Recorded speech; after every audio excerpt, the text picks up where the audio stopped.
Okay, picture this. A rebrand so brilliant, so well designed, that it literally kills the company. I know, it sounds completely impossible, right? But it actually happened. We're going to unpack the incredible story of how a beautiful, shiny new corporate makeover turned into an absolute unmitigated disaster. So, this quote, this is from the actual designer behind the rebrand. I mean, can you even imagine that feeling? You pull off this gorgeous, high-profile launch, and all you've done is make your client famous for failing? It's a total marketing nightmare brought to life. So that's the big question, isn't it? How on earth can something so brilliant go so catastrophically wrong? Well, that's what we're here to figure out. And believe me, the answer to this puzzle reveals a really deep truth about what a brand actually is. It might just change how you see business and marketing forever. All right, so here's the backstory. You've got this chairman who is just all in. He's forceful, he's determined, he is gonna make a huge splash. But inside the company, it's a completely different story. The culture was traditional, kind of cautious. The employees were, and I'm quoting here, terrified.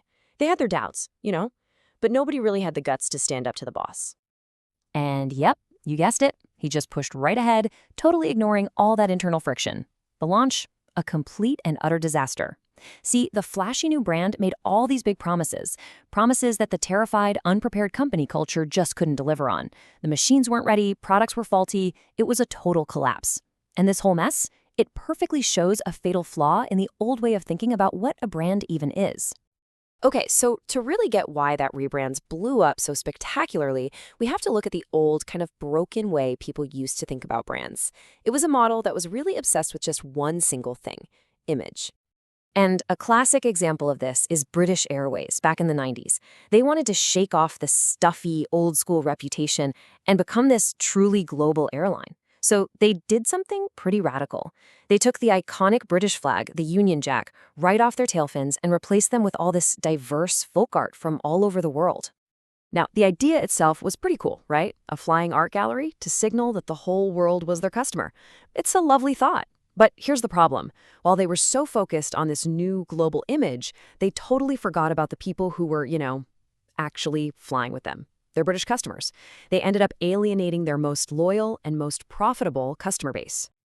And the reaction wasn't just quiet disapproval. It was visceral. I mean, you have the former Prime Minister, Margaret Thatcher, at a press event, and she dramatically covers a model of the new plane design with her handkerchief. She basically said, "We fly the British flag, not these awful things." It became this huge national symbol of protest. Just incredible. So BA's big blunder really shines a spotlight on the core problem with that old way of thinking. Back then, branding was just seen as a marketing problem, right? Something to worry about for customers only. But the new paradigm, the modern way of thinking, is totally different. A brand isn't just a logo for a product. It's an enterprise-wide issue. It's led by the CEO and the top team. It involves all stakeholders, not just customers, and it's for the entire life of the company. This is a way more powerful model, so let's break it down. So the answer to this old broken model is a framework called the VCI Alignment Model. And honestly, it's a simple but super powerful way to understand what a healthy, modern brand actually looks like. It's all built on 3 key pillars. First up, you've got vision. That's the V. Think of this as the big, ambitious goal. It's the leadership team looking out at the horizon and saying, right, that's where we're headed, that's the company we want to be. Next, we have culture, the C. This is all about your internal reality. It's what your employees actually believe, and more importantly, how they behave when nobody's watching. It's the real answer to the question, who are we?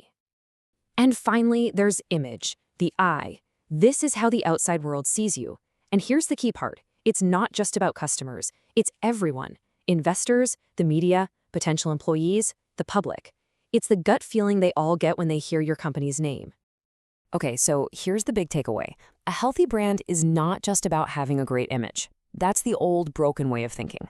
A truly powerful brand, a healthy brand, is when those 3 things, vision, culture, and image, are in perfect alignment.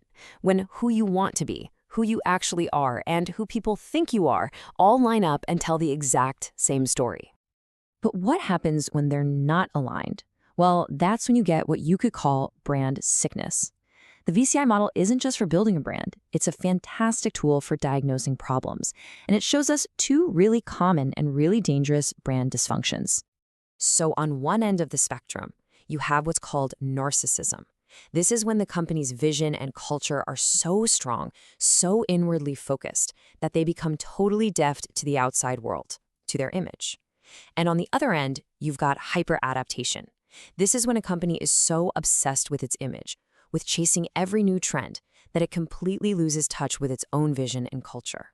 Let's take a look at narcissism in action. So Shell had this plan to sink an old oil rig. Internally, their vision and culture told them this was actually the most environmentally responsible option. But they totally ignored public perception, their image. So when Greenpeace protesters showed up in a tiny little boat, Shell blasted them with a massive water cannon. The image that went around the world was classic David versus Goliath, and it sparked this huge, incredibly damaging global boycott.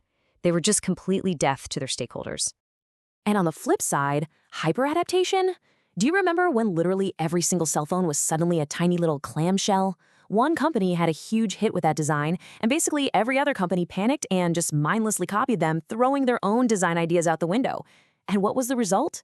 A sea of phones that all looked exactly the same. They were so busy chasing an image that they completely lost their own identity. It's a really interesting question to chew on, right? What's actually more dangerous for a brand? Being so deaf to the outside world that you can't hear anything, or having no real voice of your own to begin with? Both are a recipe for disaster, for sure. But I'm curious, what do you think is more damaging in the long run? Drop your thoughts in the comments below.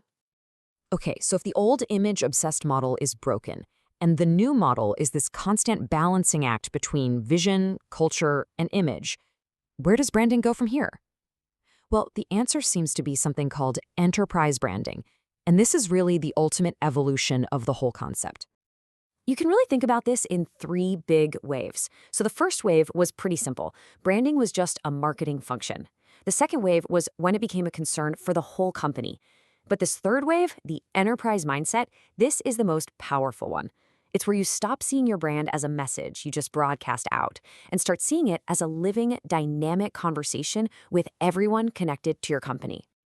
And you know who the absolute gold standard for this is? Johnson & Johnson. Their entire company, their entire brand philosophy is built on this simple document from way back in 1943 called Our Credo. It's basically the constitution for how they handle that massive enterprise-wide conversation. And the hierarchy in this credo is revolutionary, even today. Just look at who comes last, the stockholders. Their number one responsibility is to patients, doctors, and customers. Then come their employees. Then the communities they operate in. Their core belief is that if they get all of that right, if they take care of everybody else first, the stockholders will be rewarded in the end anyway. I mean, talk about building long-term trust and brand strength. That's how you do it.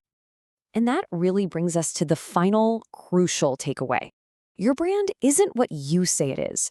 It's what everyone else says it is. It's a living, breathing conversation that's happening all the time, whether you like it or not. So the most important question any leader, any marketer, any entrepreneur can ask is this. In that conversation, are you actually listening? Or are you just shouting into the wind?